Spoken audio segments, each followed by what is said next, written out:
The frontier doesn't forgive. It doesn't forget. And on that bitter February night in 1878, it had no mercy left to give. The wind screamed across the Wyoming territory like a wounded animal, driving snow so thick that a man couldn't see his own hand stretched before his face. The world had become nothing but white fury and bone-deep cold. The kind that crept through wool and leather and settled into your marrow like it meant to stay forever. James Caldwell had been riding for 3 days straight. Former cavalry scout, former soldier, a lot of things he didn't talk about anymore. Now he was just a man trying to reach Fort Bridger before the storm buried him alive. His horse, a sturdy bay mare named Sable, stumbled through drifts that came up past her knees, her breath rising in great clouds of steam that the wind tore away the moment they formed. Ice had formed in her mane, and James could feel her trembling beneath him, exhausted and frightened. "Easy, girl," he murmured, his voice barely audible over the roar of the blizzard. "Just a little further." But he didn't believe his own words. They'd been riding in circles for hours. The landscape transformed into an endless white hell where every direction looked the same. The temperature had dropped so low that his beard had frozen solid, and he'd lost feeling in his feet an hour ago. That was a bad sign. A man who couldn't feel his feet was a man who was starting to die. Then Sable stopped. Just stopped dead, refusing to move another step despite his urging. James was about to dismount, to try leading her on foot, when he saw it, a darker shape in the whiteness ahead. Not much, just a shadow, a suggestion of something solid in all that swirling chaos. His heart kicked against his ribs. Could be a rock formation, could be a tree, could be salvation. He urged Sable forward, and the shadow began to take form. A structure, man-made. A cabin, small and rough-hewn, barely visible against the storm, but unmistakably real. No smoke from the chimney, no light in the windows. But it was shelter, and shelter was the difference between seeing morning and becoming another frozen corpse the spring thaw would reveal. James half fell from the saddle, his legs nearly buckling when they hit the ground. He led Sable around the side of the cabin, found a lean-to that would keep her out of the worst of the wind, and quickly stripped the saddle from her back. His fingers were so numb he could barely work the buckles. "I'll come back," he told her, throwing a blanket over her steaming back. "I promise." The cabin's door was stuck, frozen shut, or maybe barred from inside. James threw his shoulder against it once, twice, and on the third try it burst inward, sending him stumbling into darkness. He caught himself against a wall, breathing hard, and for a long moment just stood there, letting his eyes adjust. The cabin was small, just one room, with a stone fireplace on the far wall and a few pieces of rough furniture. Abandoned, he thought at first. Then he heard it, a whimper, soft, frightened, coming from the corner. James's hand went instinctively to his Colt, fingers wrapping around the grip. "Who's there?" His voice came out harsh, rougher than he intended. "Show yourself." Movement in the shadows. Then, stepping into what little light came through the door, 2 figures emerged. Girls, one maybe 13, the other no more than 8 or 9. They were huddled together, the older one's arm around the younger, both of them wrapped in blankets that looked too thin for this weather. Their faces were dark, their long black hair braided, and their eyes were wide with terror. Apache. James felt his heart skip. His hand tightened on the Colt, old instincts screaming at him.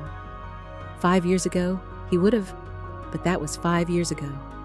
That was a different man. He slowly released the gun, held up his hands to show they were empty. "I'm not going to hurt you," he said quietly. The girls didn't move, didn't speak. The older one pushed the younger behind her, a protective gesture that reminded James so painfully of his own sister that his chest ached. I need shelter from the storm, that's all."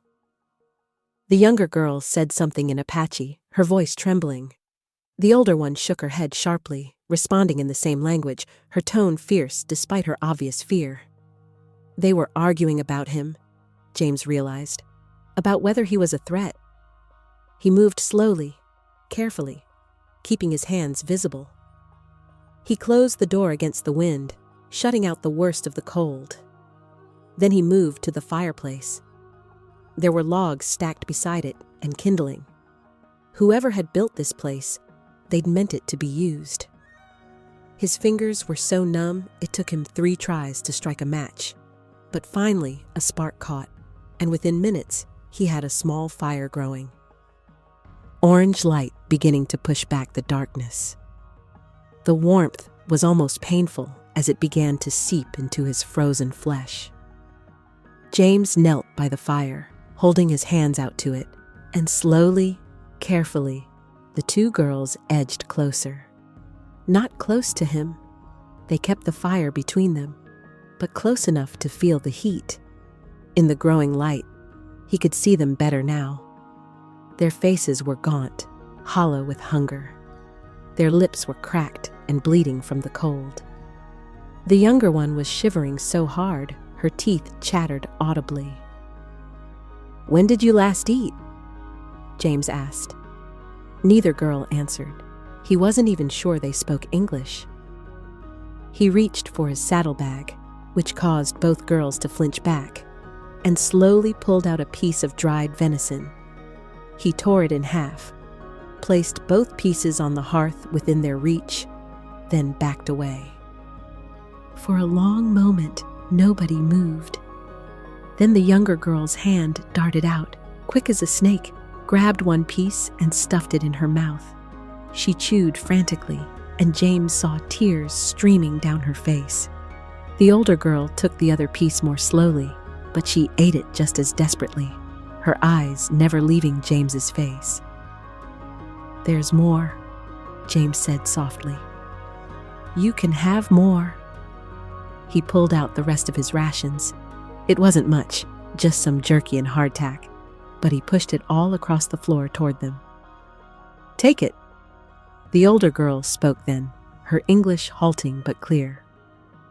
"Why, you help us?" James met her eyes.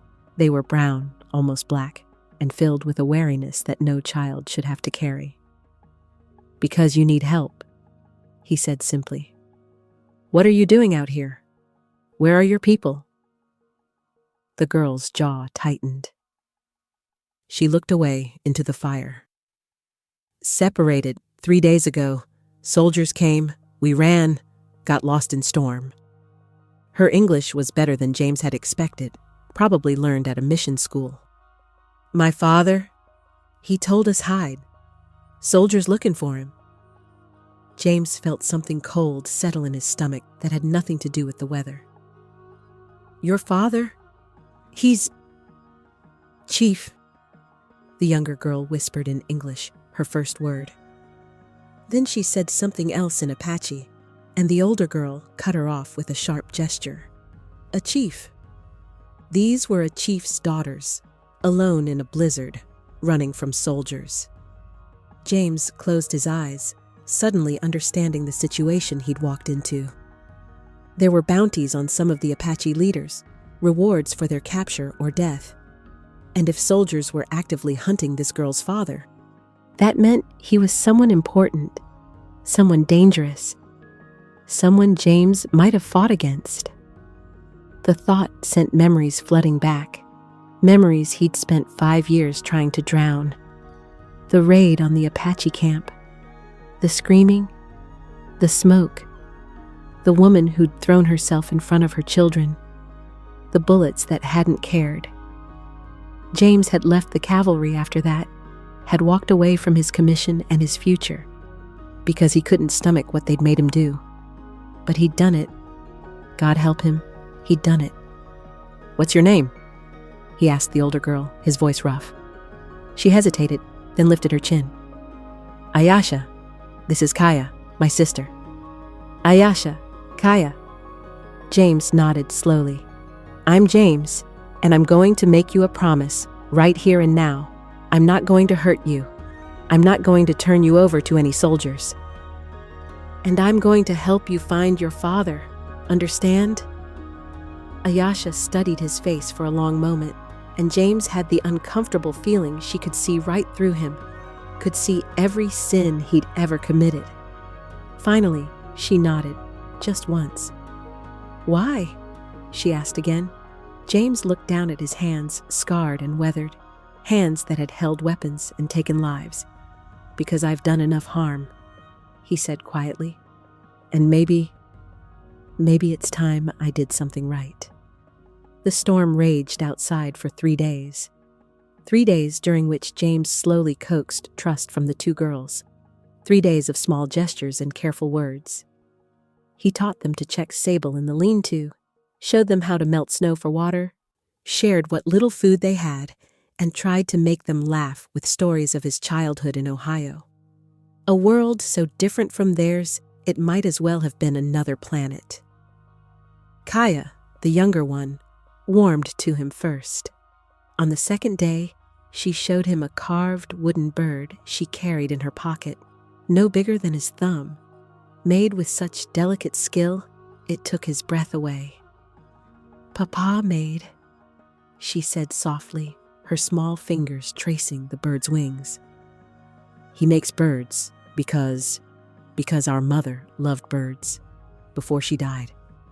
James felt his throat tighten. "It's beautiful," he said. "Your father must love you very much." "He does," Ayasha said from across the cabin, her voice fierce. "He would die for us. He has killed for us. He is a good man, even though your people say he is savage." "I'm not going to argue with you about that," James said carefully. "I don't know your father, but I know you, and if he raised daughters as brave as you two, then he can't be all bad." That night, as the fire burned low, Ayasha told him their story. Their father was Nantaje, a chief who had refused to take his people to the reservation, who had led them instead deeper into the mountains, trying to live free on land that had been theirs for generations. The soldiers wanted him dead or captured. They'd attacked the camp looking for him, but he'd gotten word just in time. He'd sent Ayasha and Kaya away with 2 warriors for protection, but they'd been separated in the blizzard. The warriors were probably dead. "We were supposed to meet at the 3 Pines," Ayasha said, staring into the flames. "Father said if anything happened, meet at the 3 Pines, but I don't know which way to go. Everything looks the same in the snow." James knew the 3 Pines. It was a landmark about 15 miles north, 3 ancient pine trees that grew in a perfect triangle on top of a ridge. In summer, you could see them for miles. In winter, in a blizzard, you'd ride right past them without ever knowing they were there. "I can take you," James said. "When the storm breaks, I can take you there." Ayasha looked at him sharply. "Why would you do this? You are a soldier. You fought my people." "I was a soldier," James corrected quietly. "Not anymore. I left that behind." "Why?" James was quiet for a long time, watching the fire. Finally, he said, "Because I realized we were killing people who were just trying to protect their homes. Just trying to survive, and I couldn't be part of that anymore." "You killed Apache?" Kaya asked, her voice very small. James met her eyes, refused to look away even though it hurt. "Yes," he said. "I did, and I'm sorry. I'm sorrier than I can ever say. I can't undo what I did. But maybe I can do this one thing right." On the morning of the fourth day, the storm finally broke. The wind died, the snow stopped falling, and the world emerged pristine and blindingly white under a sky so blue it hurt to look at. James saddled Sable, packed what little gear they had, and helped both girls onto the horse. They rode with Ayesha in front of him and Kaya behind, all three of them huddled together for warmth. The journey to Three Pines took most of the day. The snow was deep, the going slow, and James had to stop frequently to check his bearings and give Sable a rest. But finally, as the sun began its descent toward the western peaks, he saw them. 3 massive pine trees standing sentinel on a ridge, their branches heavy with snow. And at the base of those trees, a group of people. Warriors, James realized, his hand instinctively moving toward his gun. A dozen Apache warriors, armed and watching their approach with weapons ready. And in the center of them, a man who sat his horse with the bearing of someone who'd been born to command. Nantaje. James knew him the instant he saw him, not because he'd seen him before, though he had 5 years ago, across a battlefield, through smoke and chaos, but because of the way the man's face transformed the moment he saw the 2 girls.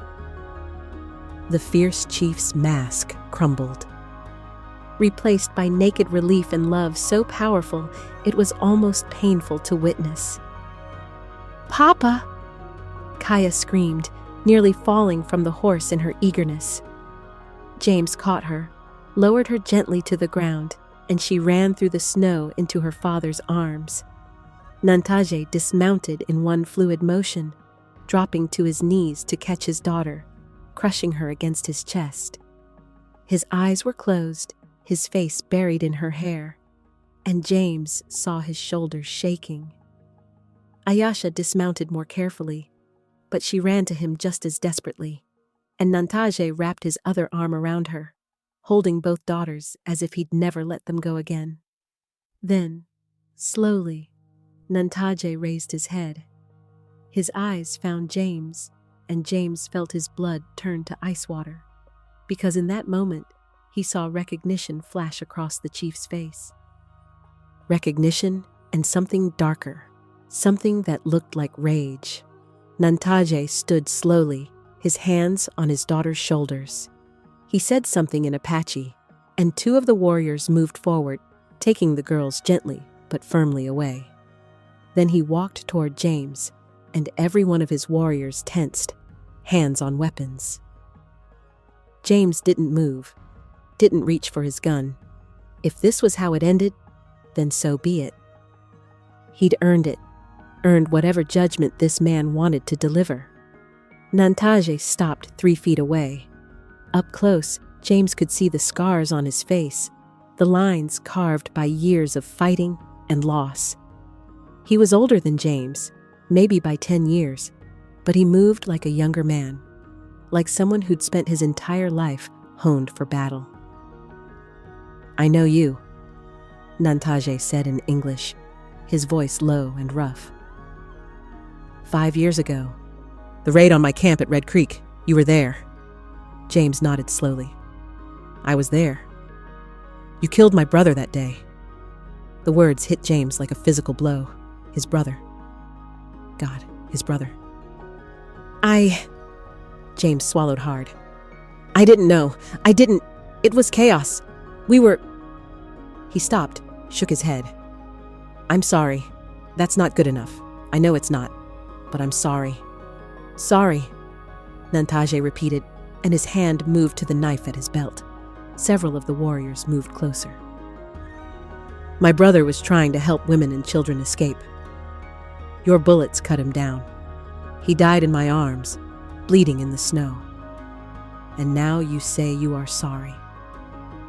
James lifted his chin, met the chief's eyes squarely. "I left the cavalry after that day. I couldn't be part of it anymore. What we did at Red Creek, it wasn't war. It was murder. And I've carried that weight every day since. But if you want blood for blood, I understand. I won't fight you." Nantaje stared at him for a long, terrible moment. The only sound was the wind whispering through the pines and Kaya's soft crying as Ayasha held her. Then, incredibly, the chief's hand moved away from his knife. He looked back at his daughters, then back at James. "Ayasha told me what you did," Nantaje said quietly. "You found my daughters. You fed them. You kept them alive through the storm. You brought them here, even though you knew I might kill you for it." "They're children," James said simply. "They needed help. That's all that mattered." "That's all that mattered," Nantaje echoed. He was quiet for another moment, then made a decision James could see forming behind his eyes. "My brother is dead. I cannot bring him back. But my daughters are alive because of you. You saved the two most precious things in my world." He turned to his warriors, spoke rapidly in Apache. James caught some of it. His time as a scout had taught him enough to follow the basics. Nantaje was telling them to stand down, that the white man was under his protection. Then Nantaje looked back at James, and there was something complicated in his expression now. Something that mixed grief and gratitude, and a bone-deep weariness.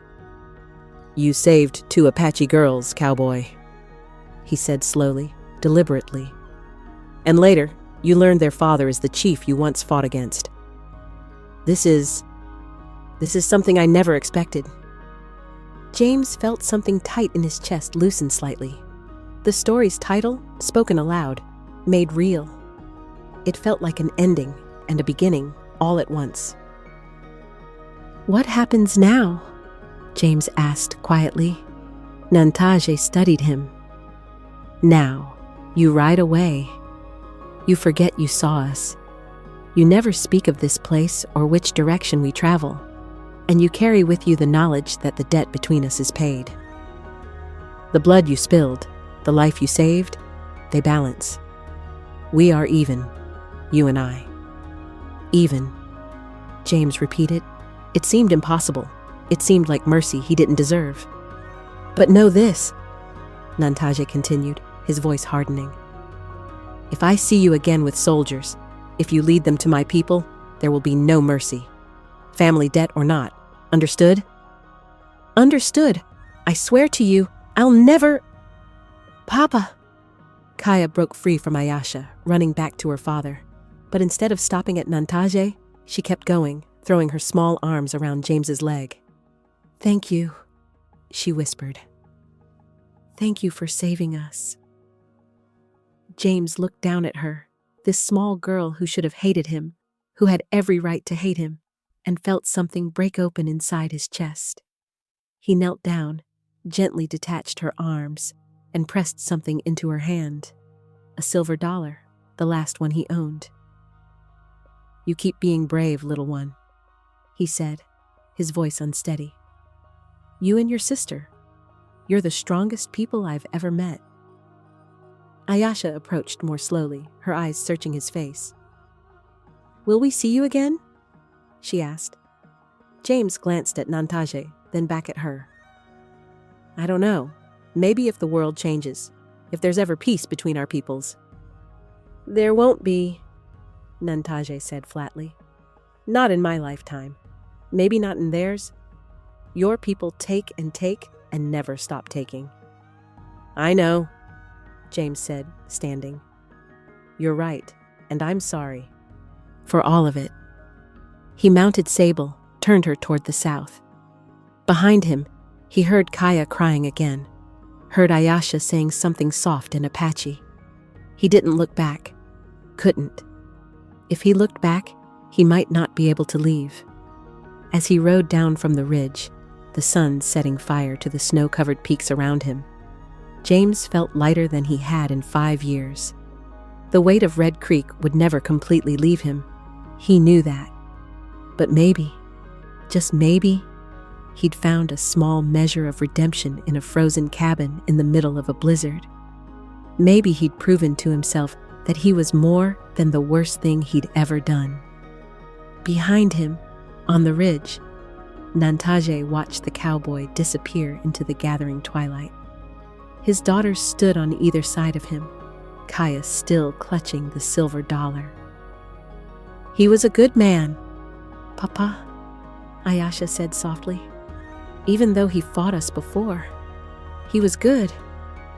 Nantaje wrapped his arms around both his daughters, pulled them close. "Yes," he admitted quietly. "He was, and maybe if there were more like him, things could be different." But they both knew that was just a dream. The real world was harder, crueler. The wars would continue.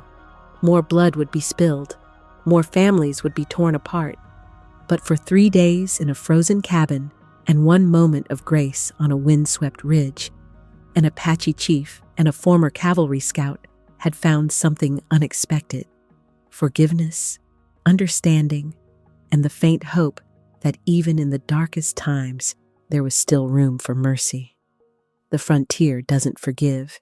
It doesn't forget. But sometimes, if you're very lucky, it gives you a chance to make things right. And that night, as James Caldwell rode through the frozen wilderness toward an uncertain future, he carried with him the knowledge that he'd taken that chance. And for the first time in 5 years, he felt something that might eventually become peace.